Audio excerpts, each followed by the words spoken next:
secretario dará lectura a la cuenta. Gracias, presidente. Buenos días. Se han recibido los siguientes documentos. En primer lugar, un reemplazo. El diputado Jaime Sáez reemplazará a la diputada Camila Rojas y el diputado Fernando Borges reemplazará al diputado Gastón von Millenbrock. En oficio de Su Excelencia el Presidente de la República, haciendo presente la urgencia calificada de suma para el despacho del proyecto que regula los sistemas de inteligencia artificial, la robótica y las tecnologías conexas en sus distintos ámbitos de aplicación. Otro oficio de Su Excelencia el Presidente de la República, por el cual retira y hace presente la urgencia calificada de suma para el despacho del proyecto que aprueba el Acuerdo de Asociación Económica Integral entre la República de Chile y los Emiratos Árabes Unidos. Y finalmente se ha recibido informe de la Comisión de Minería y Energía recaído en proyecto iniciado en mensaje con urgencia suma que perfecciona los sistemas medianos en la Ley General de Servicios Eléctricos. Eso es la cuenta, presidente. Muchas gracias. ¿Algo sobre la cuenta? ¿Alguien? ¿Algún varios? No. Muy bien. Continuamos entonces con la orden del día, que tiene por objeto continuar recibiendo audiencias respecto al proyecto de ley que crea el nuevo instrumento de financiamiento público para los estudios a nivel superior y un plan de reorganización y condonación de deuda educativa, boletín 17.169-04, con urgencia calificada de suma. Y tenemos invitado, bueno, está el subsecretario que nos acompaña todas las sesiones de educación. Están invitados el señor Antonio Faúndez, abogado doctor en Derecho Académico Pontificio Universidad Católica de Valparaíso. Bienvenido, don Antonio. Don Aníbal Guerrero, economista y estudiante de doctorado en educación superior, que se encuentra por Zoom. Bienvenido, don Aníbal Guerrero. Gracias.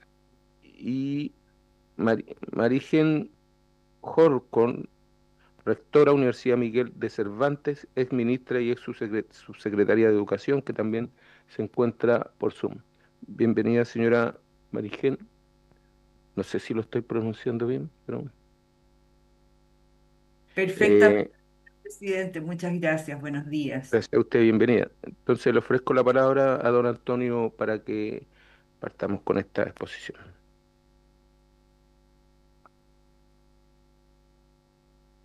Bien. Muchas gracias, señor presidente, por su intermedio. Saludo a los integrantes de esta honorable comisión, también su secretario. Buenos días a todos y a todas. Bien, mi intervención está centrada en dos puntos particulares dentro del proyecto, dos puntos que bien específicos, no menos importantes tampoco por ello, pero espero que esto pueda contribuir a la discusión de este proyecto. Desde ya hago presente que no me voy a pronunciar respecto a la calidad del proyecto, si es bueno o es malo, simplemente voy a dar mi punto de vista técnico-jurídico respecto de uno de estos temas. Y esto dice relación específicamente con dos puntos. Primero, respecto al análisis de la naturaleza jurídica de la obligación de pago que propone el proyecto, en particular si tiene o no naturaleza de impuesto. Ese es un punto que se ha discutido últimamente y por lo tanto obedece a mi opinión técnica al respecto. Y el segundo punto, respecto de los mecanismos de determinación, retención y acciones de cobro respecto de esta obligación de pago. Entonces, en cuanto a la naturaleza jurídica, si esto califica o no como impuesto esta obligación de pago, hay que indicar primero que el artículo segundo del proyecto indica lo siguiente, y cito, abro comillas, dice que las personas que se benefician del instrumento regulado, la presente ley quedarán obligadas al pago, a pagar al fisco un monto de dinero anual y de forma contingente a su ingreso de acuerdo a las reglas establecidas en el párrafo 3 del título segundo de la presente ley. Luego el artículo 15 señala, abro nuevamente comillas, la obligación de pago será exigible luego de transcurrido 12 meses desde la verificación del egreso, o la declaración de deserción o eliminación académica de la persona. Bueno, lo primero que cabe mencionar a este respecto es que nuestra doctrina y jurisprudencia, señor presidente, ha seguido la corriente tradicional de que los impuestos son una especie de tributo. Así, la definición amplia que tiene de tributo tiene como base la prestación de los contribuyentes para satisfacer las cargas públicas. Asimismo, tanto la doctrina como la jurisprudencia en Chile recoge la clásica clasificación tripartita de tributos. Esto es que los tributos son impuestos, tasas y contribuciones. Y esta terminología es la que actualmente se usa, sin perjuicio de que existe otra variedad de tributos que también la doctrina ha identificado, pero particularmente se han centrado en esta clasificación tripartita. Entonces, en el tema que nos ocupa requiere un análisis más en detalle respecto si frente a esta clasificación tripartita eh, clasifica o no o se encuentra esta obligación de pago que trae el proyecto en una de estas tres tipos de tributos. Así, en esta distinción lo primero que cabe comprender y que resulta muy esencial es que las contribuciones y tasas, por un lado, el nacimiento de la obligación tributaria se vincula al desempeño de la actividad estatal. En cambio, en el caso de los impuestos, dicho nacimiento dependerá de un hecho totalmente indiferente de cualquier actividad específica de la administración del Estado.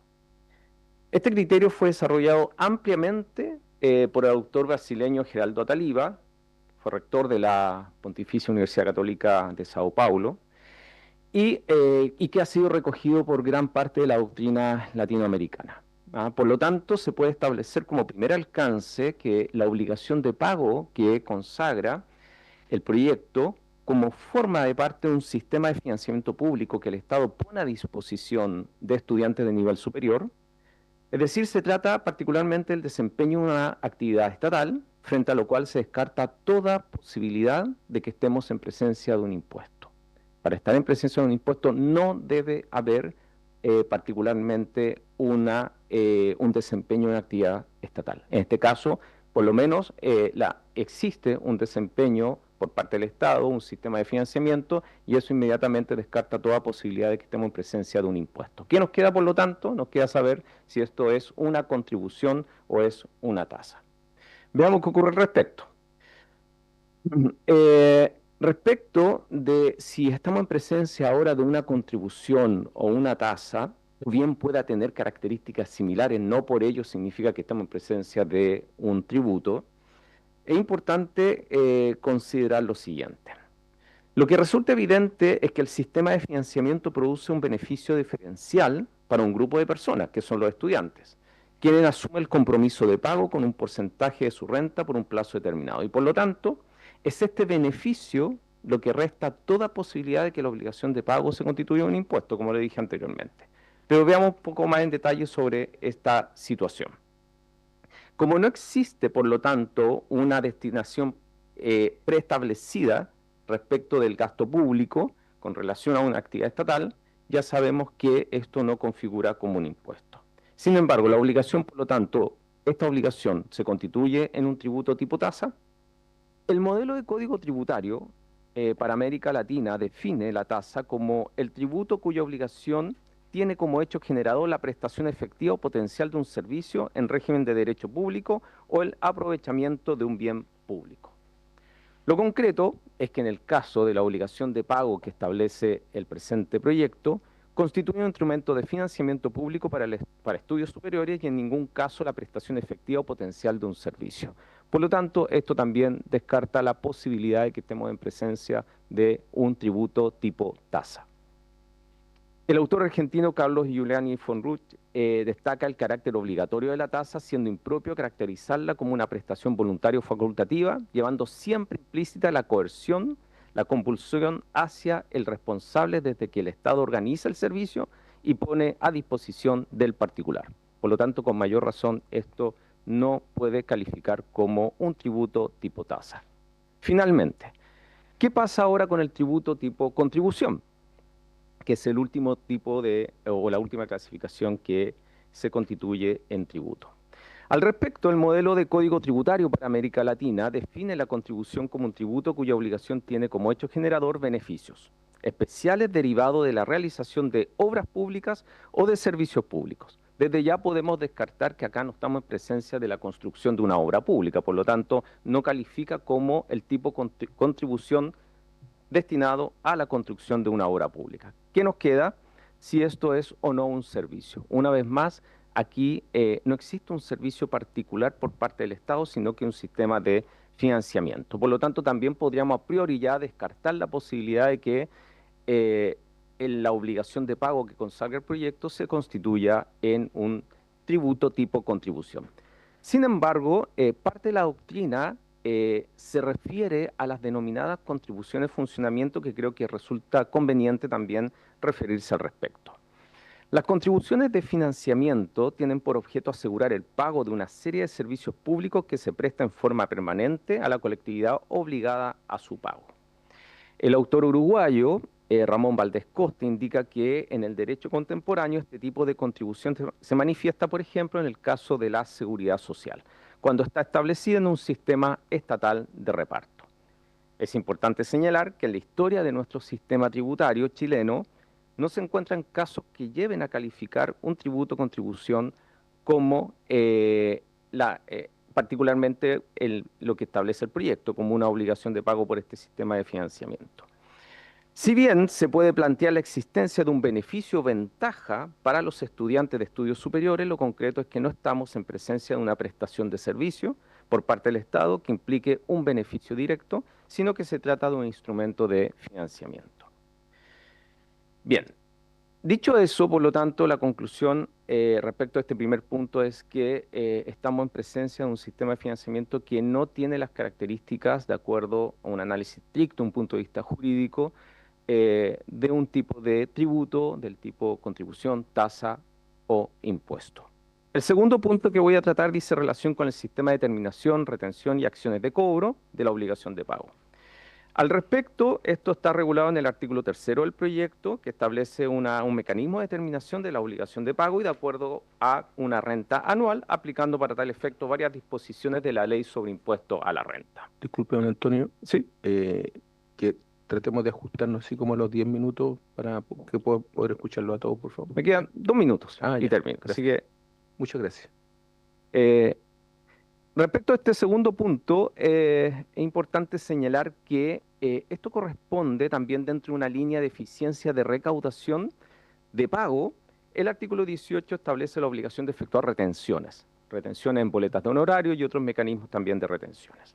Y finalmente el artículo 31 otorga facultades de Tesorería General de la República para ejercer acciones de recaudación. Lo que cabe preguntarse en este punto es, ¿se pueden utilizar la institucionalidad fiscal para establecer la determinación, retención y acciones de cobro para esta obligación de pago? Bueno, nuestra historia legislativa y también nuestra jurisprudencia avala dicha posibilidad. Antecedentes, tenemos el crédito fiscal universitario, en la cual era un sistema administrado por la universidad y también por la Tesorería General de la República para el efecto de ese pago, sin ser un tributo. La misma situación se presenta con el Fondo Solidario de Crédito Universitario. Y nuestra jurisprudencia, dejé a disposición el informe de esta comisión, que está todo el detalle de todo este análisis. También hay jurisprudencia que avala que se puede utilizar la institucionalidad fiscal para los efectos de proceder con este mecanismo de recaudación eficiente de este pago. Finalizando mi presentación, las posibles ambigüedades que se puedan presentar desde un enfoque puramente económico, es decir, como prestación económica que deben hacer los estudiantes después de su egreso, puede limitar la comprensión en el establecimiento de la naturaleza jurídica de la obligación de pago que propone el proyecto, razón por la cual resulta imprescindible que su determinación quede al amparo del derecho, es decir, el razonamiento debe ser con apego estricto a la ley. En tal caso, solo el derecho podrá reconocer la naturaleza jurídica o resguardo constitucional. Es importante hacer esa distinción porque desde un punto de vista económico puede existir ciertas dudas de que esto se puede constituir o no un sistema de impuesto, pero desde un punto de vista de naturaleza estricta del derecho, la naturaleza jurídica no puede ser calificado ni como un impuesto, ni como una contribución, ni como una tasa. En tal sentido, de conformidad al análisis planteado, se puede concluir, desde el punto de vista de este informe que pongo a disposición de esta honorable comisión, que su naturaleza jurídica no califica como un tipo de tributo. Muchas gracias, señor presidente, y quedo abierto a cualquier consulta. Gracias, don Antonio Faúndez. Claro, lo invito a que se quede porque al final hacemos preguntas. Tiene la palabra entonces don Aníbal Guerrero. Muchas gracias, presidente, y también saludo a todos allá por su intermedio. Yo preparé una presentación, así que la voy a proyectar. Mi nombre es Aníbal Guerrero, muchas gracias por tenerme acá. Hago una aclaración, soy economista y magíster en políticas públicas de la Universidad de Yale, no estudiante de doctorado. Y también fui asesor de financiamiento de la Subsecretaría de Educación Superior entre el 2018 y el 2022, por lo tanto este es un tema que he estudiado en detalle y también lo mantuve durante mis estudios de posgrado que acabo de terminar. No creo que sea necesario hacer un resumen del crédito, pero básicamente lo que quería dar era un poco de contexto en términos de qué es lo que viene a ser el FES, que es finalmente es la última de una serie de reformas del financiamiento de educación superior que ha experimentado en los últimos años, reformas que a mi modo de ver han sido vistas desde manera aislada y que han generado un mecanismo de financiamiento, un sistema de financiamiento de la educación superior bastante complejo en nuestro país y que actualmente otorga pocas herramientas y pocos incentivos también a las instituciones a tener el sistema de educación superior que necesitamos hoy en día en nuestro país para alcanzar el desarrollo económico y el desarrollo profesional de los jóvenes de nuestro país. Como ideas claves, creo que el FES no puede ser analizado en ausencia de gratuidad. El sistema finalmente lo que hace es proponer una expansión del sistema de financiamiento de la gratuidad a todo el sistema de educación superior con sus virtudes, pero principalmente también con los problemas que existen. Creo que el FES va a terminar de oficializar una discriminación o una selección, como ustedes quieran llamarle, a los estudiantes que va más allá de cómo, de sus características, sino que va por el proyecto educativo o las carreras que estos eligen. Y creo que de todas maneras, con algunas modificaciones, este proyecto puede ser un aporte para la discusión. Creo que existe potencial, pero para ello creo que hay tres reformas que son mínimas que deben ser con el proyecto, que deben incluirse en el proyecto. Primero, creo que hay que reformarlo como un crédito contingente al ingreso. Estábamos justamente escuchando la intervención de si era un impuesto o no. Yo también tengo un poco de ello en mi presentación. La segunda reforma que propondría es introducir una tasa de interés variable, que es un componente solidario más limitado que el que existe actualmente. Y el financiamiento de la educación superior, que creo que es el tema principal de esto, creo que puede traer serias consecuencias para el sistema y su calidad. Bueno, el primer problema que veía yo, que bueno que se esté tocando, tiene que ver con qué es esto. ¿Es un crédito? ¿Es un impuesto? Finalmente yo no traigo un análisis jurídico, traigo un análisis que tiene que ver mucho más desde el lado de la economía, del lado que hago yo, y para también que la discusión sea positiva, me adentré y vi qué es lo que decían académicos del mismo Frente Amplio, o cercano al mismo Frente Amplio, y creo que de acuerdo a lo que se habla, por ejemplo, en este paper de Atri Sangüesa sobre un impuesto a los graduados, en la discusión que se estuvo dando en el financiamiento de la educación superior en 2014, creo que queda bastante claro que esto es un impuesto, ya que finalmente el pago total es en atención a la capacidad de pago y no a lo recibido, que es lo que lo haría de esto un crédito. Yo me limito a esa definición para decir que esto finalmente es un impuesto a los graduados, que en el que básicamente va a operar por 20 años o según el nivel de estudio, y que finalmente los impuestos a los graduados no son utilizados en la experiencia internacional de una manera importante. No existen experiencias internacionales con respecto a los impuestos a los graduados. Generalmente los países que han discutido esto, como Inglaterra, Italia, han optado por mecanismos como créditos contingente al ingreso, ya que tienen muchas de las virtudes de los impuestos a los graduados, pero también permiten que finalmente no estén los problemas como, por ejemplo, los desincentivos al financiamiento de la educación superior y que la inexistencia de los aranceles de cara al estudiante finalmente se transforman se elimina una señal importante. ¿Qué es la señal importante finalmente? Actualmente los aranceles de referencia, que son los que tenemos para el CAE, es un precio histórico que está relacionado con la disposición a pagar, la disposición a pagar está relacionada con la rentabilidad, etcétera. Hoy en día, la gratuidad tenemos otros aranceles, como mencionaba al principio de mi presentación, tenemos un sistema bastante complejo y esos aranceles van a indicar ahora los costos. Por lo tanto, mi propuesta es básicamente reformular el FES como del actual, a mi modo de ver, impuesto a los graduados. Para otros sería bueno conocer la definición. eh, transformarlo en un impuesto, en un crédito contingente al ingreso, que mantiene muchas de las virtudes de un impuesto a los graduados, que es un sistema progresivo que incrementa los incentivos en las instituciones de educación superior y que no produce las distorsiones del mercado laboral que sí va a producir un impuesto a los graduados o como se quiera definir este sistema que tenemos actualmente. Segundo problema tiene que ver con la tasa de interés. La tasa de interés actualmente se fija en un 0%, a pesar de que académicos importantes en el mundo de los créditos contingentes al ingreso y que también entiendo han asesorado al Ejecutivo, como Nicolás Barr, discuten en otros papers la regresividad de un subsidio de la tasa del 0% en el sistema inglés. ¿Por qué? Porque finalmente lo que más beneficia a los graduados de bajos ingresos es el límite de años que va a existir en el repago. Eso es algo que es bastante progresivo, bastante deseable, está muy bien en el proyecto. Sin embargo, esta tasa del 0%, como lo analizan ellos, y es poco probable que distinto sea nuestro caso, ya que la evidencia empírica avala que este subsidio a la tasa de interés es regresivo, ya que beneficia finalmente a los grados de mayor rentabilidad. Estamos dándole más a ellos que a los que más lo necesitan. ¿Cuál es mi propuesta entonces? Que exista una tasa de interés del 0% durante la época de estudios, por supuesto, que eso se mantenga, pero que esta sea variable durante la época de pago. Y para ello creo que lo importante es analizar una tasa de interés positiva y variable que según la rentabilidad experimentada del deudor vaya pagando. Si nosotros reformamos el FES a un crédito contingente al ingreso, un sistema que es el estándar internacional que se mantiene hoy en día, queremos mantener, por supuesto, un componente solidario y ese componente solidario acotarlo a lo que puede ser la tasa de interés. Una tasa de interés positiva durante la época de pago va a hacer que aquellos graduados de mayores ingresos entonces se mantengan más tiempo en el sistema y por lo tanto contribuyan más que aquellos que no experimentan la rentabilidad deseada de la educación superior.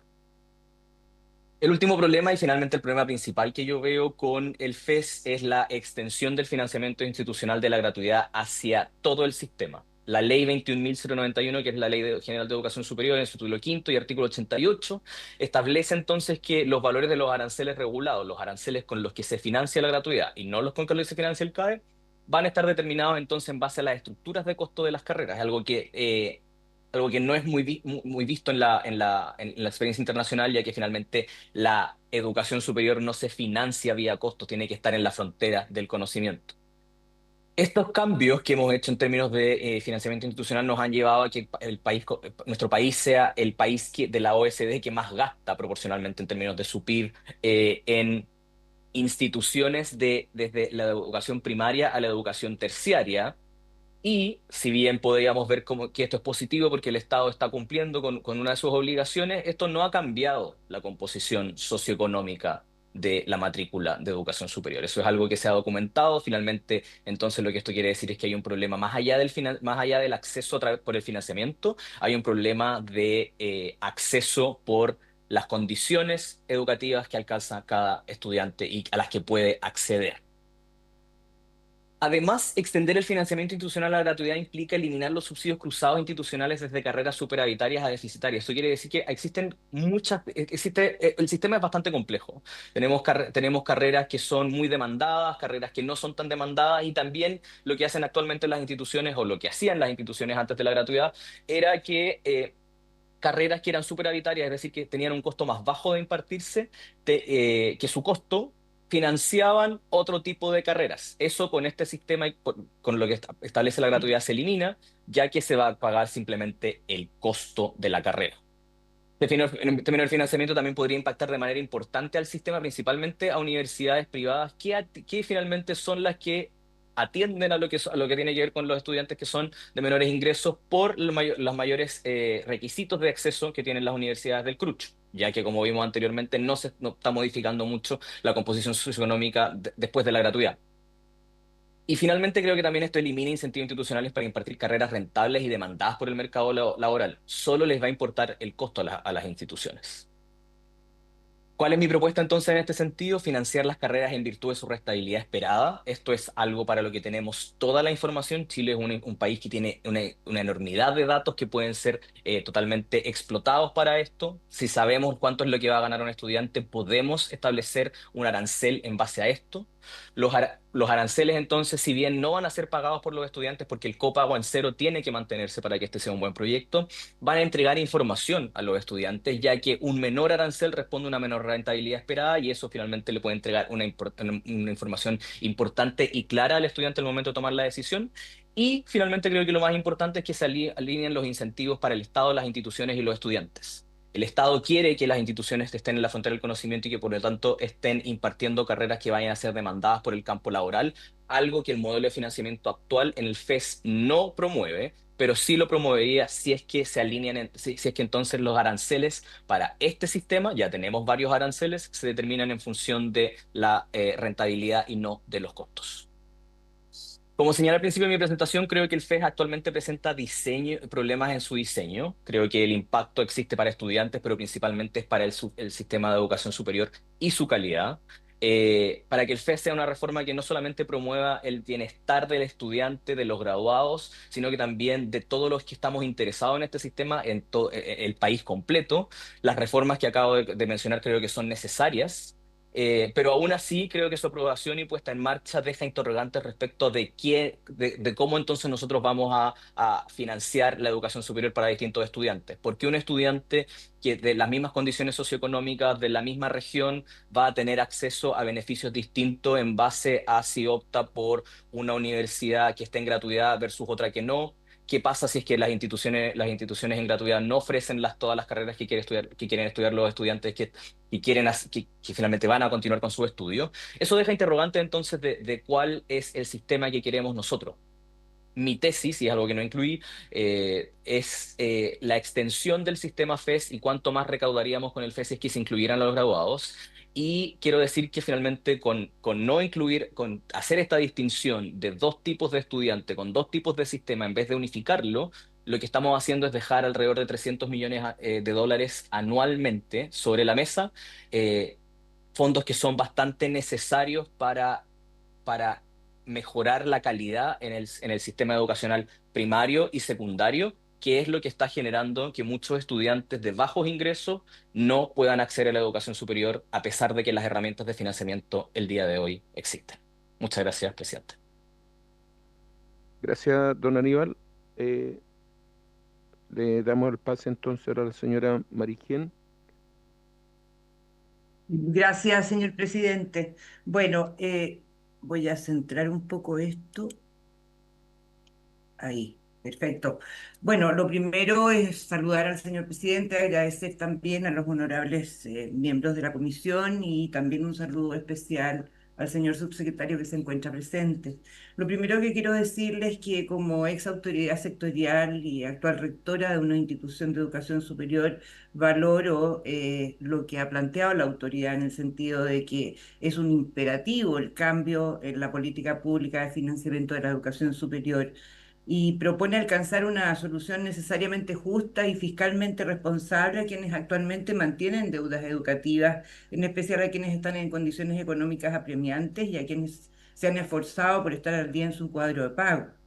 Durante la discusión parlamentaria se han ofrecido datos de contexto, elevado costo fiscal, más de un tercio no correspondería a financiamiento de aranceles estudiantiles, sino que más bien costos relacionados a la banca o garantía estatal, altos aranceles en el contexto comparado, relación con el sueldo mínimo, impacto mayoritario en mujeres, en personas con mayor vulnerabilidad de ingresos, y lo aborda, ¿no es cierto?, con dos grandes componentes, un nuevo instrumento de financiamiento y el plan de reorganización y condonación de deudas educativas, introduciendo además algunos elementos de controversia, como corresponde siempre en una discusión parlamentaria, como es la regulación arancelaria y la provisión del copago. En definitiva, este proyecto declara tener una visión integral basada en principios como la equidad, la calidad, la inclusión, el Señora desarrollo de Señora recursos. Mariquén, Sí. no está corriendo la presentación por si acaso. Ah, Estamos, perfecto, ¿ya? perdón.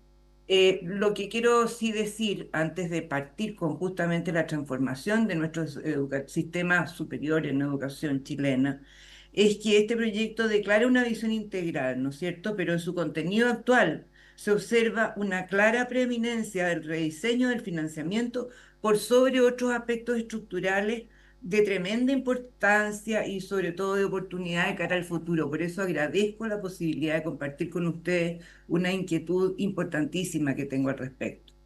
Efectivamente, nuestro sistema ha experimentado profundas transformaciones en las últimas décadas, pasando, por cierto, de ser un sistema elitista hacia uno masificado que alcanza una matrícula superior al 1,3 millones de estudiantes.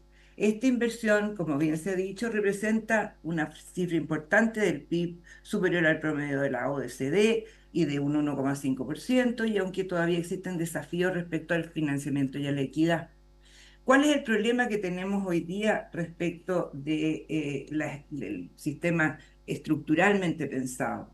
La Fiscalía Nacional Económica ha identificado serias deficiencias en el funcionamiento del mercado educativo, donde aproximadamente un 30% de las carreras presentan rentabilidades negativas, evidenciando, ¿no es cierto?, una desalineación entre la formación y las necesidades laborales. Esta situación ha llevado a que Chile ocupe, digamos, una sobrecalificación respecto de la OCDE de trabajadores sobrecalificados y un desempleo juvenil donde cerca del 24% de graduados entre 25 y 29 años ni estudian ni trabajan. Y por tanto el título pierde valor.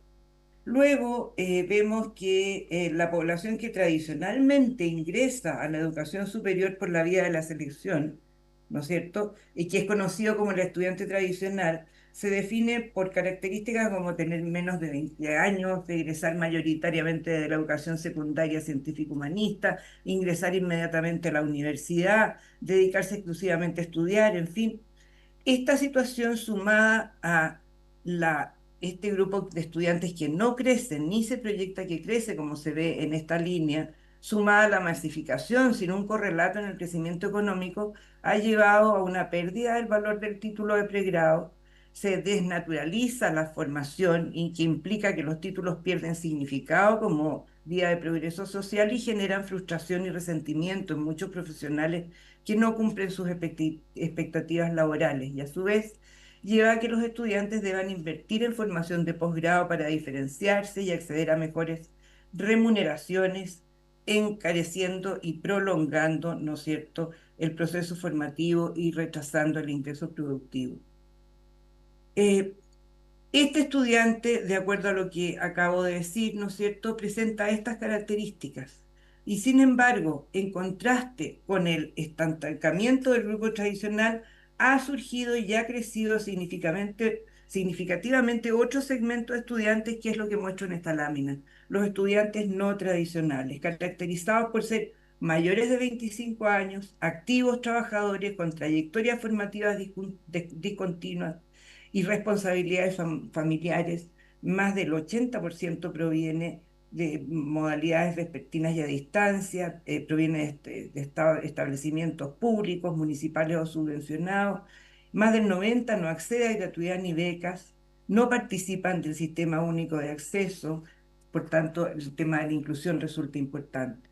Representan el segmento de mayor crecimiento en la educación superior chilena. Quiero decirles que entre Sí, el 20 y el señora 24, Marigen, disculpe, sí, nos pidieron aquí los parlamentarios si puede retroceder a la gráfica que pasó como muy rápido y la querían ver.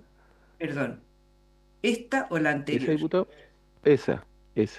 Perdón. Ah, ¿ya? Como estoy preocupada de no tomarles demasiado tiempo, reconozco que me había extendido un poco. Efectivamente, si nosotros comparamos la línea más oscura, la de arriba, que son los estudiantes tradicionales, de los cuales acabo de dar a conocer las características principales de ellos, y los comparamos justamente con la línea de los estudiantes no tradicionales, que son aquellos que trabajan y estudian a la vez, ¿no es cierto?, que efectivamente cumplen muchas otras tareas además de estudiar. Es cuidar muchas veces a hijos, cuidar a padres, optar por estudiar, resistir y persistir en ese esfuerzo. Son aquellos que hoy día están ampliando su presencia desde el punto de vista de la matrícula de manera extraordinariamente rápida y grande, y que evidentemente comienzan a ser aquellos que en los países desarrollados, por ejemplo, son considerados como parte de una política pública. son aquellos estudiantes, continúo con la línea, con la presentación, que al revés de este estudiante tradicional, ¿no es cierto?, eh, tienen una edad promedio mayor, trabaja mientras estudia, tiene una trayectoria de formación discontinua, responsabilidades familiares, más del 80% estudia en modalidades vespertinas y a distancia, y el origen y el financiamiento provienen de colegios municipales o subvencionados, y más del 90% no accede a gratuidad ni a becas. Estamos muy disponibles para entregar más antecedentes al respecto. Cuando miramos el crecimiento en los últimos años, entre el año 2020 y el 24, los mayores de 40 años aumentaron en un 79,8%. Entre los 35 y los 39 lo hicieron en un 53,6% y entre los 30 y los 34 en un 25%, siendo hoy día cerca de 258.000 los estudiantes en Chile mayores de 30 años en el sistema de educación. Y cuando miramos la modalidad en la cual estudian, que es la modalidad a distancia, vemos que se ha aumentado en un 273% entre el año 2018 y el año 2022. Entonces, en este contexto, el proyecto FES propone reemplazar, ¿no es cierto?, los sistemas de endeudamiento estudiantil, Fondo Solidario, CAE, Corfo, por un esquema de retribución post-egreso basado en el ingreso del titulado, prohibir el copago con excepción del 10% de mayores ingresos y centralizar el financiamiento estudiantil bajo institución estatal. Si bien estas medidas buscan corregir las injusticias del sistema actual, yo quiero decir que paradójicamente refuerzan una discriminación estructural al ignorar la realidad de más de 258.000 estudiantes mayores de 30 años que hoy día están aportando directamente al progreso de Chile y lo van a seguir haciendo crecientemente según hemos visto. Están, mientras estudian, trabajan y impactan directamente en su lugar de trabajo. Tal como lo hemos denominado nosotros en nuestra Universidad Miguel de Cervantes, este grupo corresponde a lo que hemos denominado los estudiantes invisibles, porque el sistema estatal no los considera en ninguna de sus políticas públicas. Incluso quiero decirles que no contamos como país con estudios integrales respecto a este nuevo contingente. Y estamos hablando de un grupo con necesidades y características muy especiales. ¿Qué ocurre? A mi juicio, el proyecto FES lo que hace es perpetuar esta invisibilización porque se orienta básicamente al perfil del estudiante tradicional y deja fuera justamente a quienes más esfuerzos hacen por estudiar. Resulta injusto, considero yo, que estos estudiantes provienen mayoritariamente de contextos vulnerables y que su formación contribuye directamente a la producción del país. En instituciones como la nuestra, yo les quiero decir que esto confirma la realidad. El 75,6% de nuestros estudiantes trabaja mientras estudia. La edad promedio es 36 años. Más del 90% no accede a gratuidad ni beca y el 94% proviene de colegios municipales subvencionados. Se concentran, tal como en la generalidad, en modalidades vespertinas y a distancia, siguiendo tendencias similares a las europeas en materia de inclusión educativa. Entonces, cuando vemos los datos de empleabilidad también son reveladores.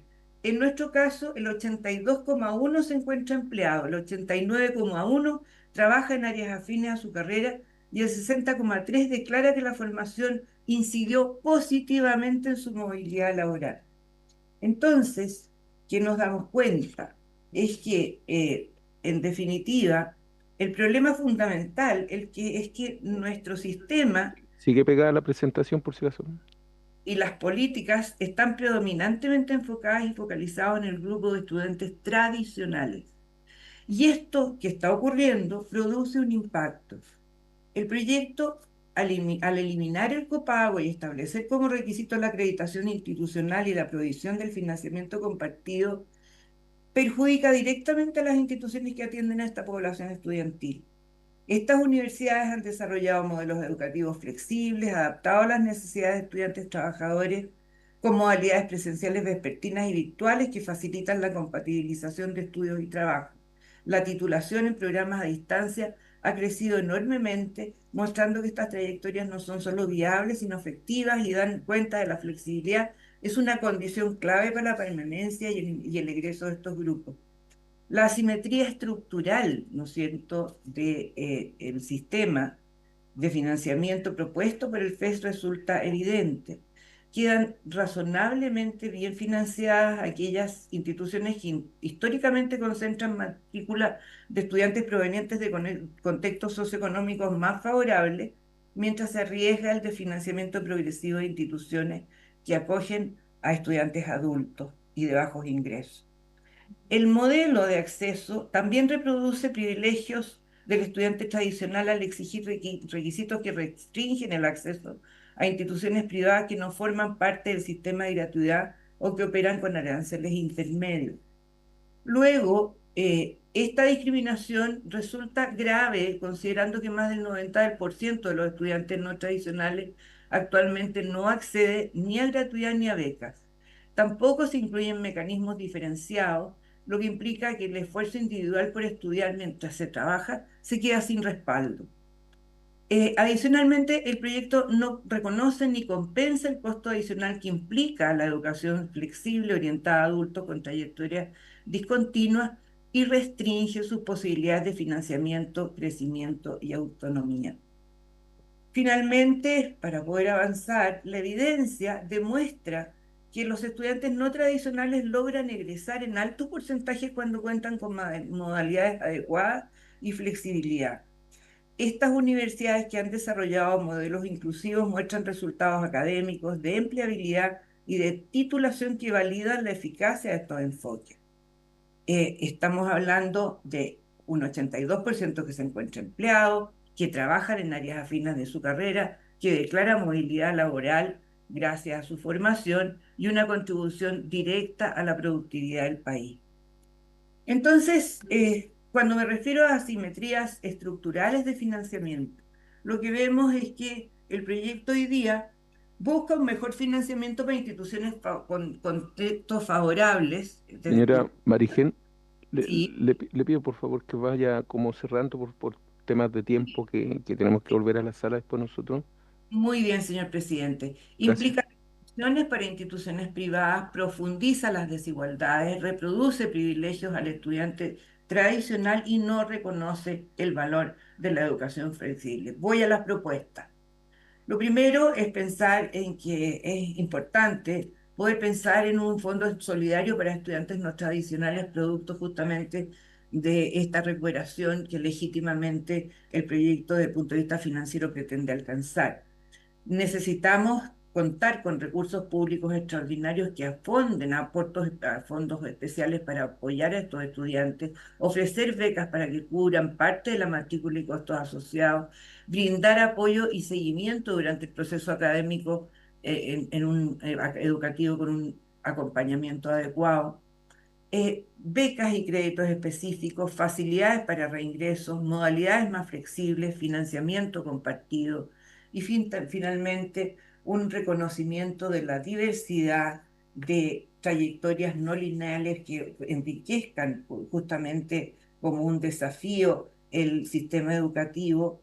Creemos que en Chile el desafío que enfrentamos en materia de educación superior trasciende, ¿no es cierto?, la mera reforma al financiamiento. Se trata de conocer la diversidad del estudiantado actual, valorar las trayectorias no lineales como parte integral del sistema educativo y diseñar políticas que respondan a las necesidades específicas de todos los segmentos de la población.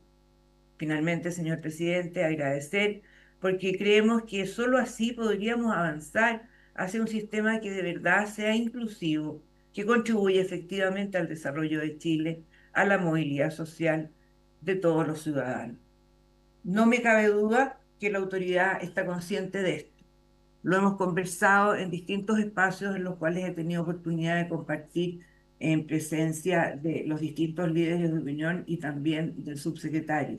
Sin embargo, veo que este tema no está siendo enfrentado, no está siendo observado como parte de lo que es el desarrollo del sistema de educación superior, en donde evidentemente el tema financiero resulta clave, pero debe considerar desde ya materias como esta. Muchas gracias, señor presidente. Muchas gracias, señora Marigen. abro la, la palabra para preguntas. Está el diputado Sáez, diputado Cifuentes, diputado Gracias, Mellado, gracias, diputado presidente. Donoso. Buenos días. Quisiera preguntarle en primer lugar al subsecretario en relación a la presentación que nos hacía la rectora de la Universidad Miguel de Cervantes, si realmente el proyecto contiene medidas que permitan abordar la situación de este gran grupo creciente de llamados estudiantes no tradicionales. Eh, Luego quisiera preguntarle también a don Aníbal en relación a gran parte de su exposición, entendí al menos yo que está de acuerdo con mantener el copago cero y si pudiera explayarse un poco más en, respecto a ese punto. Eh, y finalmente, si es que tenemos a la rectora, preguntarle si ellos cuentan con mayor información y si pudiera referenciarla también respecto a si ese grupo grande de estudiantes no tradicionales, si hay algún porcentaje de ellos que ya carga con una deuda por formación previa, ya sea terminada o no terminada. eh, Porque evidentemente es un grupo que no tiene beneficios hoy día, pero que además podría, junto con tener que cargar con las responsabilidades de sus actuales estudios, tener que hacerse cargo de cuestiones del pasado. Entonces, saber si eso está medido o no también sería importante. Gracias, presidente. Sí, gracias, presidente. Me impresiona ver la cifra estos estudiantes invisibles, como lo denomina la rectora, y el peso que tienen en el sistema. Entonces, me, me, me sumo a la preocupación del diputado Sáenz en el sentido de plantearle al subsecretario qué, qué peso tiene dentro de la propuesta del FES, digamos, este grupo, o cómo lo están considerando. Y después algunas preguntas más asociadas a la rectora, en el sentido de que no vi ahí una referencia a la base de datos. ¿A qué base de datos hace referencia cuando habla de este volumen de 256, parece K, como lo puso ella ahí, de estudiantes, lo que es una cantidad muy significativa? Y lo otro es ver si tienen más estudios de pertinencia, digamos, respecto de si los estudiantes, cuáles son las carreras principales que estudian esos estudiantes, eh, si está asociada a su trabajo actual, digamos. Algo dijo, pero si es que tiene un poquito más de datos respecto de cuál es la correspondencia, digamos, entre lo que hacen hoy día esos estudiantes y lo que harían en el futuro con sus títulos. Eso, presidente. Diputado Mellado y de ahí diputado Donoso. Muchas gracias, presidente. Primero, presidente, quiero hacer un llamado de orden a los invitados en el sentido que estamos en la Comisión de Hacienda, ¿ya? Y eso significa que nosotros queremos ver números, datos, cifras, estadísticas, ¿cierto? Cosas que solventen el proyecto. Porque yo puedo traer tres abogados y cuatro conclusiones, digamos, distintas. O sea, si efectivamente un impuesto o no impuesto, porque si tomamos en cuenta de que para nosotros es un impuesto que no está anclado a lo que se debe, entonces podríamos hablar incluso de usura, de acuerdo a la cantidad que se paga respecto al costo de la carrera, que está desanclado de eso. Entonces, creo que también es importante decir a los invitados que hablemos de números, hablemos con bases numéricas sobre este tema. Em, Sobre don Aníbal Guerrero, quería preguntarle lo siguiente, porque estaba hablando él de impuestos a los graduados, ¿cierto? Un crédito que sea contingente al ingreso. ¿Estamos de acuerdo con eso? Porque creemos que si no va a ser un impuesto. Em, entonces estamos hablando igual al costo de la carrera, porque también hablaban de la rentabilidad con respecto a la rentabilidad, pero esa la rentabilidad con respecto a lo que tiene el mercado en estos momentos de una carrera puede dejar incluso bajo los costos a la carrera si la rentabilidad del estudiante que salió o de la carrera afuera, digamos, como por ejemplo puede suceder que el costo alto para educar a un profesor en la universidad, ¿cierto? Pero los valores del profesor después son bajos, entonces significa que si vamos a tomar la rentabilidad de la carrera, puede que muchas universidades estén bajo el costo. Entonces, ¿cómo coloca el valor de cada carrera con respecto al crédito que sea contingente al ingreso? Una. Dos, sobre el tema de la regresividad de la tasa de interés. El CAE tiene un 2%, ¿cierto?, de techo en este momento. Ese 2% estaría de acuerdo a lo que habla de la variabilidad en año de pago, o también ve que también es como regresivo ese 2% que tiene el CAE hoy día. En tercero, va a ser la rentabilidad de las carreras. Si puede precisar un poco más esos 300 millones de dólares que quedan sobre la mesa. Creo que quedó dando vuelta una idea que hay que anclarla sobre algo, digamos. Quedó ahí eh, si me puede hacer. Y sobre la rectora, la rentabilidad negativa, que es pérdida de todas maneras, que este es un invento que se hizo cuando los multifondos, digamos, decían que perdían, entonces tenían que tener rentabilidades negativas, y sobre eso el 2% de la rentabilidad negativa ahí recién se ocupaba para poder pagarle.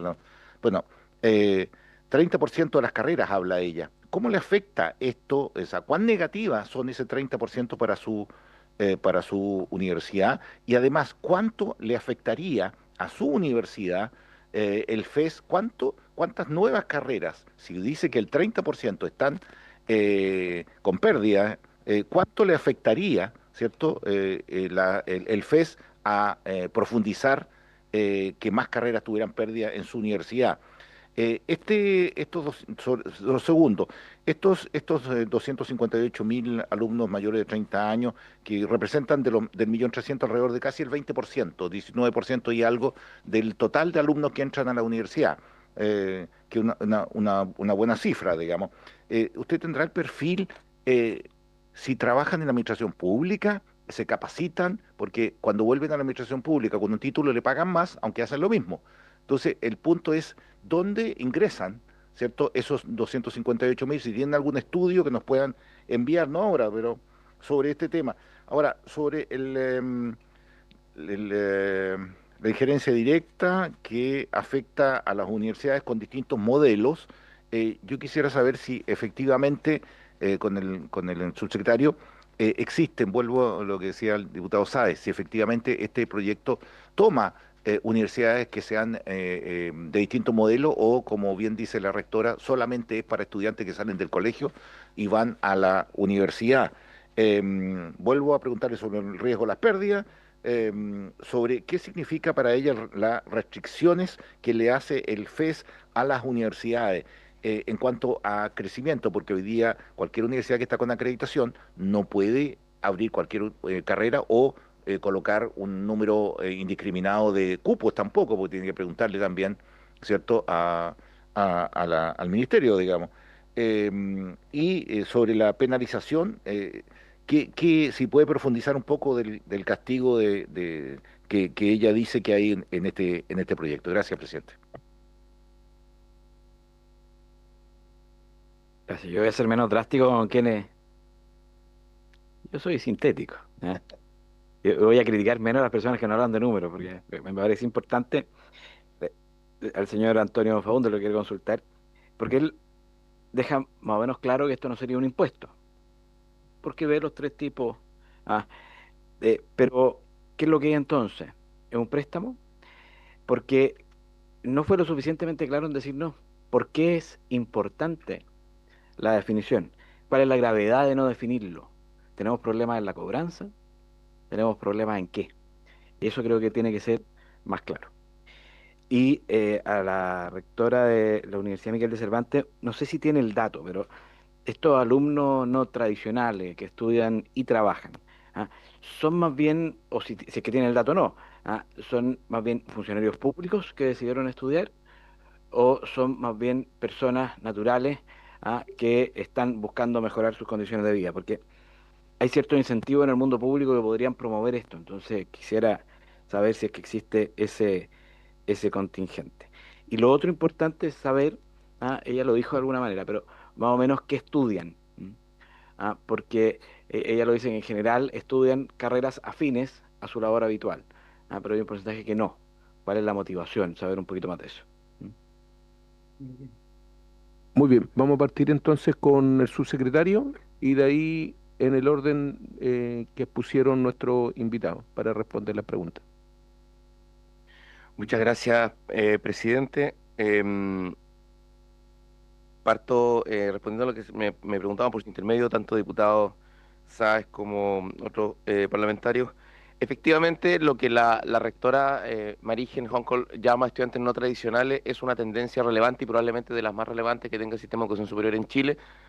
Nosotros tenemos una matrícula que ha llegado a a un amesetamiento en términos de su crecimiento y por lo tanto en la cohorte de estudiantes tradicionales de 18 a 23 años, probablemente si crecemos vamos a crecer más lento y ese crecimiento va a ser más difícil y más caro, porque se trata de sectores de menores ingresos cuya incorporación a la educación superior tiene mayores dificultades tanto de naturaleza académicas como propiamente sociales.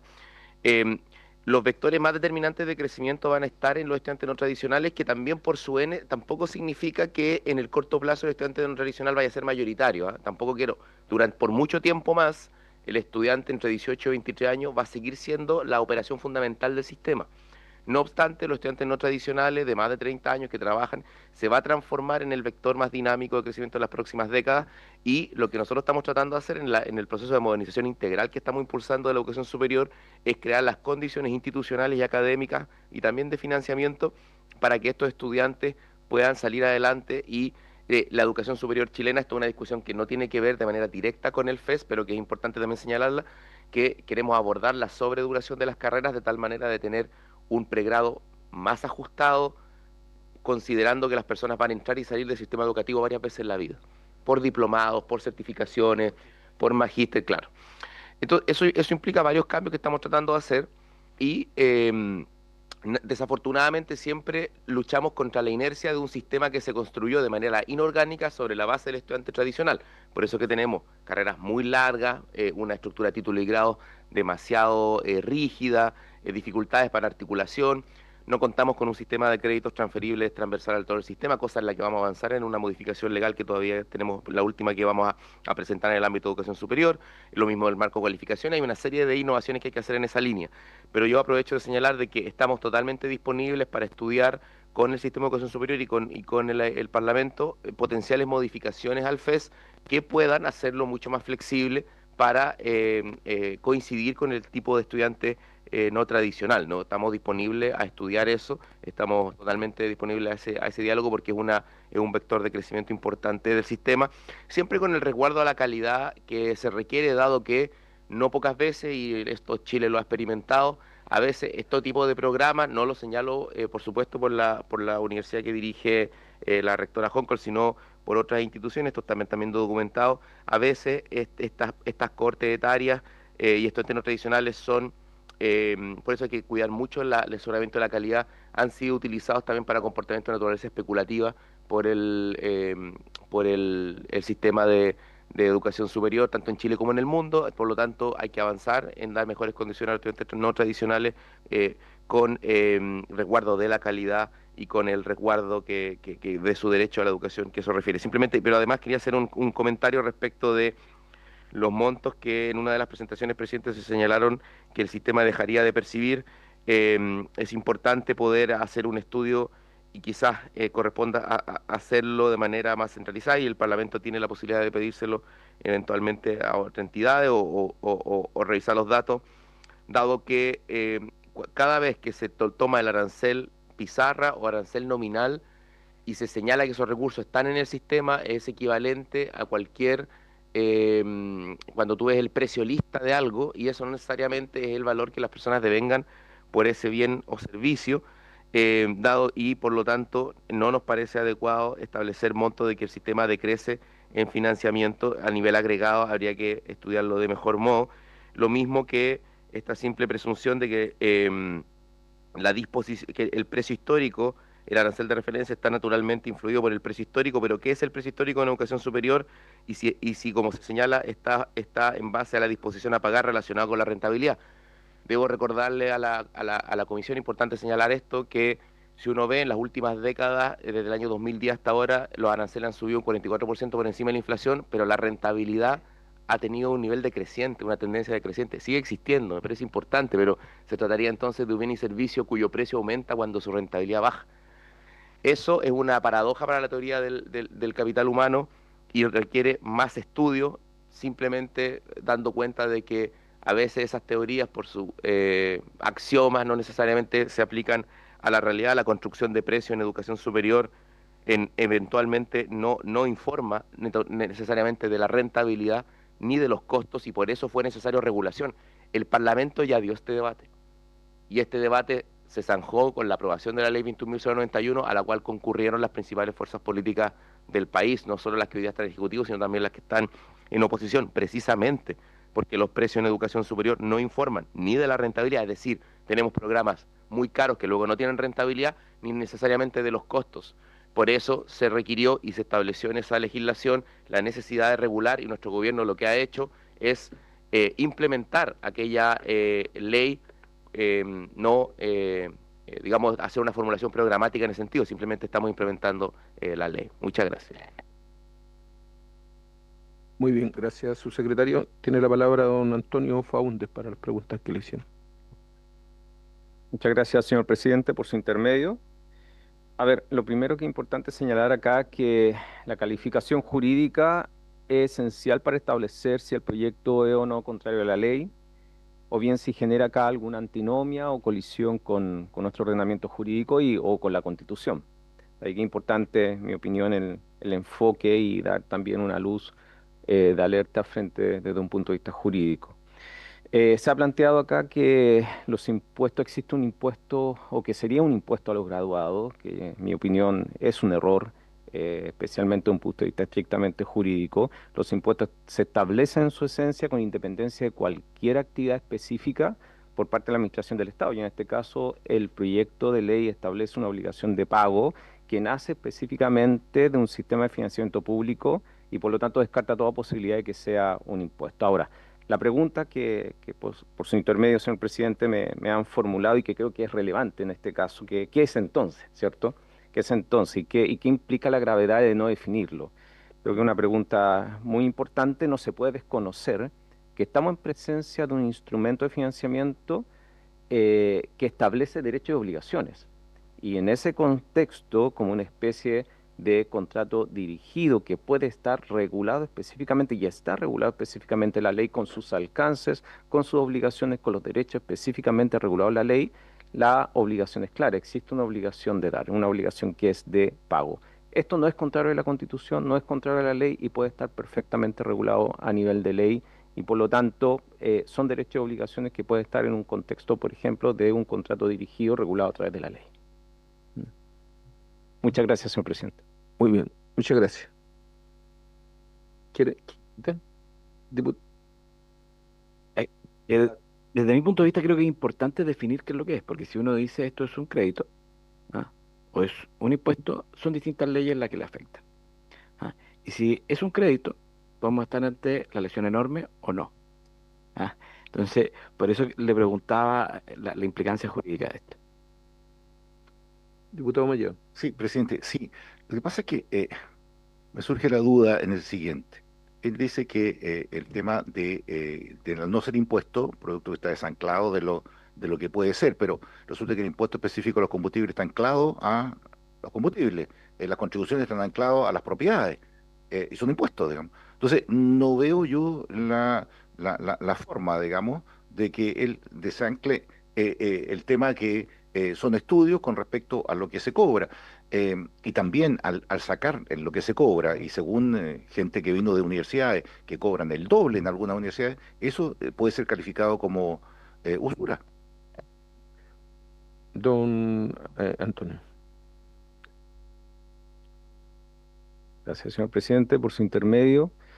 Sí, las aprehensiones y los alcances que se están presentando acá, los honorables diputados, no hay que descartarlas, son válidas. O sea, no hay que plantear acá que esto o qué finalmente es, cuál es la naturaleza jurídica. Tal vez sí, necesita el proyecto ser especificado, y ahí necesita ser una mejora, porque o descartar derechamente que no es un crédito, porque pareciera, y si uno lee el texto, y esto quiero ser muy responsable con lo que voy a plantear, un punto de vista estrictamente jurídico, claro, no se desprende que tampoco sea un crédito. Eso es un problema, ¿cierto? Y ahí con el honorable diputado Mellado, sí, puede existir a lo mejor algún problema en ese sentido. Por otro lado, lo que sí puedo plantear desde mi disciplina y mi conocimiento técnico al respecto es que esto no es un tributo. Si uno lee el contexto de la ley, no está planteado en ese sentido. Entonces, ¿que puede mejorar el proyecto en esa línea? Yo creo que sí. Necesita a lo mejor tal vez una mayor especificación para ver si estamos frente a un contrato dirigido que puede estar regulado por ley. ¿Ah? Eso, la pregunta, ¿es contrario a la ley o a la Constitución? No, mi opinión no es contrario, pero sí yo concuerdo que a lo mejor puede ser un poco más o se requiere una mayor especificación a ese respecto. ¿Ya? Y ahí yo creo que es válido lo que planteo, o sea, puede tener ahí una mejora en la forma como se está planteando. Lo que sí puedo plantear desde mi punto de vista técnico es que esto no es un impuesto y la circunstancia de plantear o el enfoque puramente económico puede generar esta limitante a la hora de establecer la naturaleza jurídica de la obligación de pago que establece el proyecto. Muchas gracias, señor presidente. Muchas gracias, don Antonio. Tiene la palabra don Aníbal Guerrero. Me parece que le hicieron una pregunta. Sí, muchas gracias, presidente. Agradezco las preguntas por su intermedio y que me permiten aclarar mi presentación. Respecto a la pregunta sobre el copago cero, quiero aclarar que las propuestas que yo hice son para esta presentación tiene que ser entendida de manera holística. Todas las propuestas que yo presenté creo que tienen que ser vistas en su todo. Y la propuesta principal sobre modificar cómo se calculan los aranceles implica que efectivamente el copago pudiese ser cero, ya que estamos en un sistema que va a estar respondiendo a la rentabilidad. Tal como está el sistema hoy, en el que se van a estimar los aranceles en base a los costos, claramente el sistema va a dejar de percibir un monto importante que creo que va a afectar su calidad. Por lo tanto, sí estoy de acuerdo con el copago cero en cuanto todas estas propuestas que yo he presentado sean implementadas. Respecto a lo de a la propuesta sobre rentabilidad y, por ejemplo, carreras como son profesores, las carreras que tienen que ver también con la cultura, que muchas veces tienen una rentabilidad más baja que otras, creo que ahí es importante analizar el caso de países que han modificado su financiamiento de educación superior, como son Australia. Es un país que tiene un crédito contingente para todos, un crédito bastante bien definido por lo demás en cuanto a cuál es a cómo funciona, a que finalmente los estudiantes pagan el monto que solicitaron, eso es lo que lo hace un crédito. Y ellos también con este sistema, al tener un crédito para todos sus estudiantes, pueden dirigir y pueden dar señales como Estado en cuanto a lo que necesitan o en cuanto a lo que están dispuestos a subvencionar. Entre ellos, por supuesto, siempre están las carreras de la salud, las carreras de la educación, que creo que es algo que también se podría hacer en el sistema chileno. Respecto al 2% del CAE, si es que este es regresivo o no, siempre subsidiar una tasa para todos los estudiantes en un sistema de crédito o en un sistema de impuestos como o lo que sea, va a ser regresivo si es que no se hace una distinción para aquellos estudiantes que tienen una mayor rentabilidad una vez que se han graduado de la educación superior. En este sentido, el subsidio del 2% del CAE también es regresivo, solo que el FES lo va a hacer aún más regresivo porque el subsidio es aún mayor.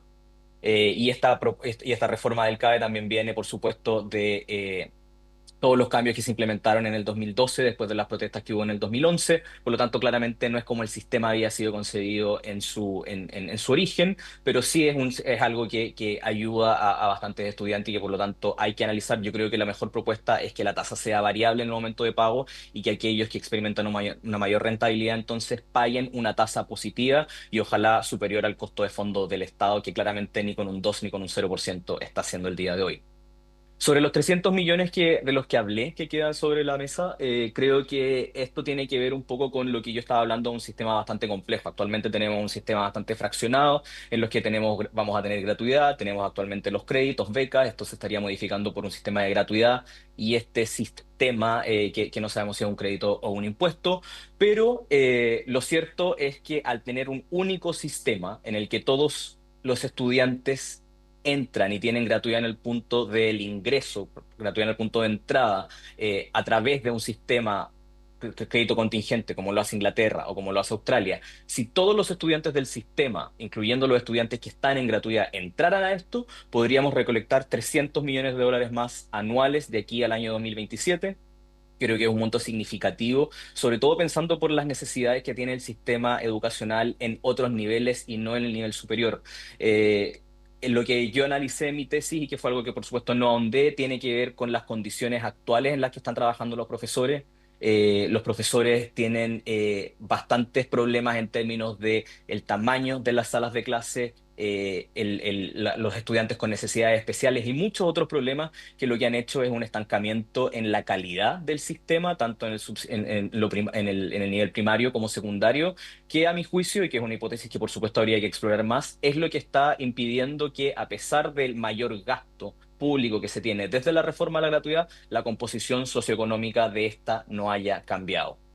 Y respecto a lo del último punto que señalaba el subsecretario sobre cómo los aranceles se componen hoy en día, es cierto, los aranceles son poco informativos, creo que eso es un problema y precisamente el problema que yo busco solucionar a través de que los aranceles informen de la rentabilidad de las carreras. Para que finalmente tanto las instituciones de educación superior busquen ofrecer las mejores carreras en esos términos, y que también los estudiantes al momento de estudiar una carrera que tiene una baja rentabilidad lo hagan informado. Muchas gracias, presidente. Muy bien. Eh, Necesito que alarguemos 5 minutos para escuchar a la rectora, ¿sí? Gracias, presidente. Mire, en primer lugar, me quiero referir al número de estudiantes no tradicionales en Chile. De acuerdo a datos del CIES, efectivamente son 258.000 los estudiantes. Ahora, claramente, como lo dice el subsecretario, si comparamos con el 1,3 millones de estudiantes que tenemos en el país, 258 es una cifra importante, pero claramente es un vector de crecimiento. Sin embargo, a mí me parece muy importante que este tema se vea porque el mundo va hacia allá. O sea, la cantidad de estudiantes no tradicionales se ve en el crecimiento rápido que se está observando, y sobre todo como vector de crecimiento hay que mirar el futuro, y un 273% de aumento de la educación a distancia tiene directa relación con eso. En segundo lugar, respecto del 30% de rentabilidad negativa, lo que yo hago es solamente tomar la realidad que muestra la Fiscalía Nacional Económica respecto del sistema, en donde, de acuerdo a la Fiscalía Nacional Económica, un 30% de las carreras hoy día, en general, está mostrando una rentabilidad negativa, así como también la sobrecalificación y el desempleo juvenil, que no son realidades que estén impactando a estudiantes clásicos de nuestra universidad, que es muy especial, una universidad que claramente aquí se observa, es una universidad pequeña, no supera los 3.000 estudiantes, pero el 85% de nuestros estudiantes responde a la caracterización de estudiante que trabaja. A diferencia del resto de las instituciones de educación superior, donde normalmente es todo lo contrario, ¿no? Es a la inversa.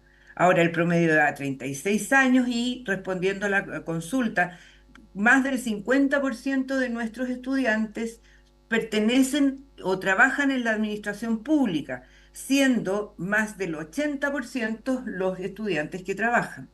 Ahora, cuando yo hablo de penalización, me refiero justamente a esta exclusión que existe en el sistema hoy día y que no está mirando al futuro.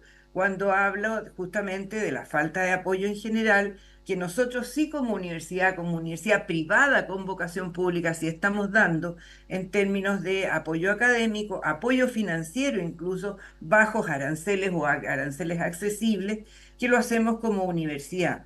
Un dato concreto: en el proyecto de ley se establece que no se podrá tener un mayor crecimiento, un crecimiento permitido del 2,1%.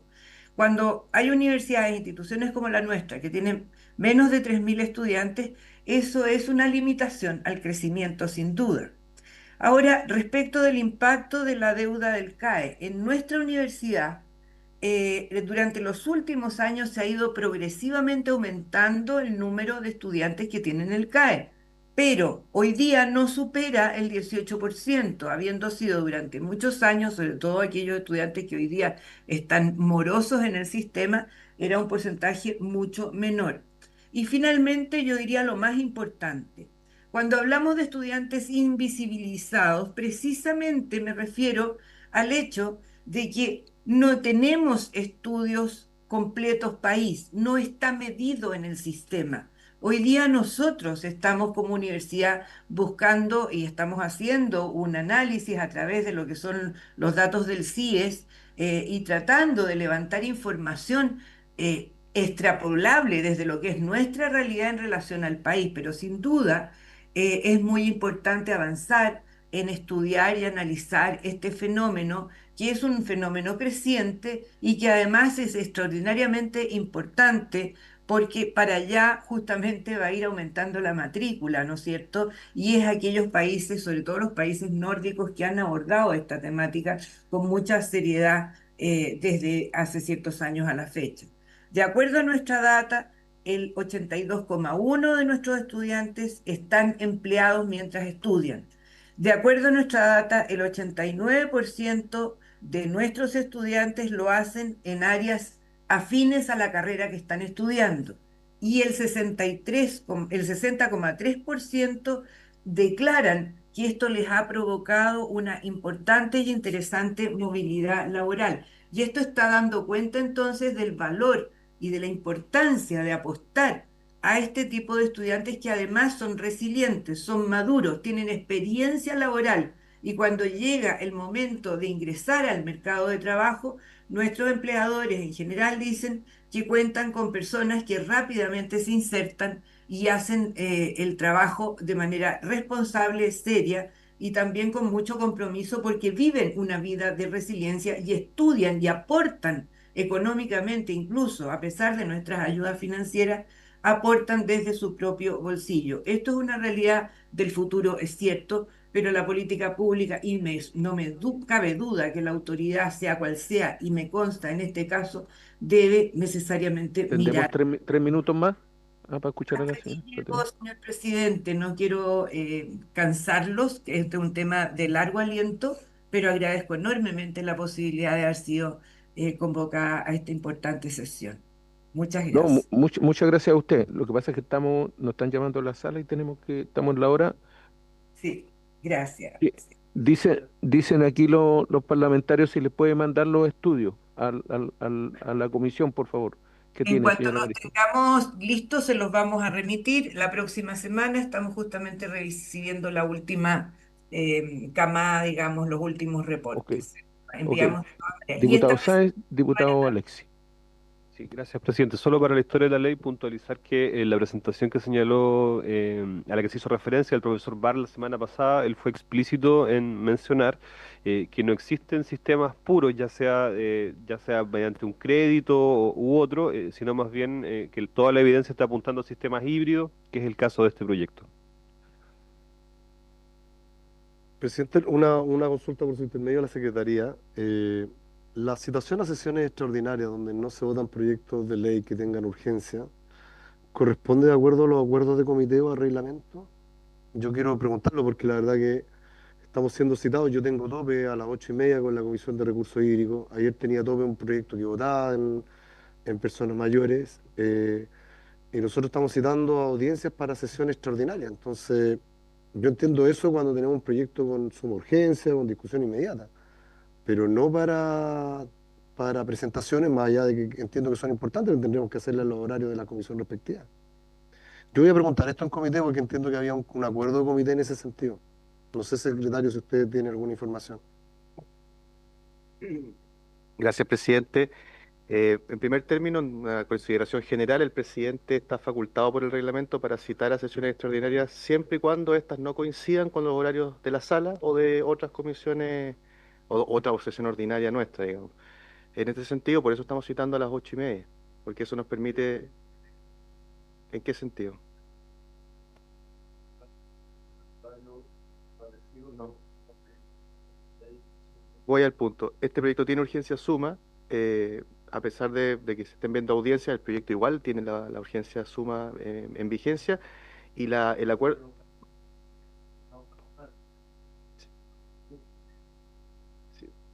presidente, no quiero entrar en un diálogo, si quiere podemos después de la sesión aclararlo. Sí.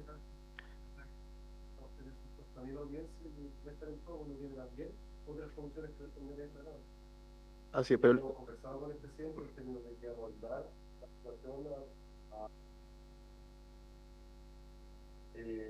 a menos que fuera para votar un proyecto. Sí, habíamos, lo que pasa es que son demasiados invitados. Disculpe, espera. Entonces, la idea era sesionar paralelo a la sala, pero aquí el acuerdo, no hubo acuerdo de la comisión. Y por eso el acuerdo fue hacerlo antes. Y tiene urgencia suma, pero está en su derecho, diputado, de preguntar en el comité y todo eso. ¿Ah?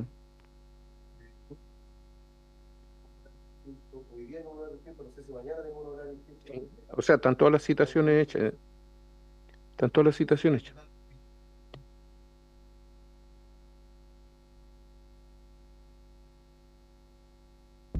Sí, está en su derecho, diputado, de preguntar ahí en los comités si es que hay un acuerdo. Por haberse cumplido el objeto de la sesión, esta se levanta.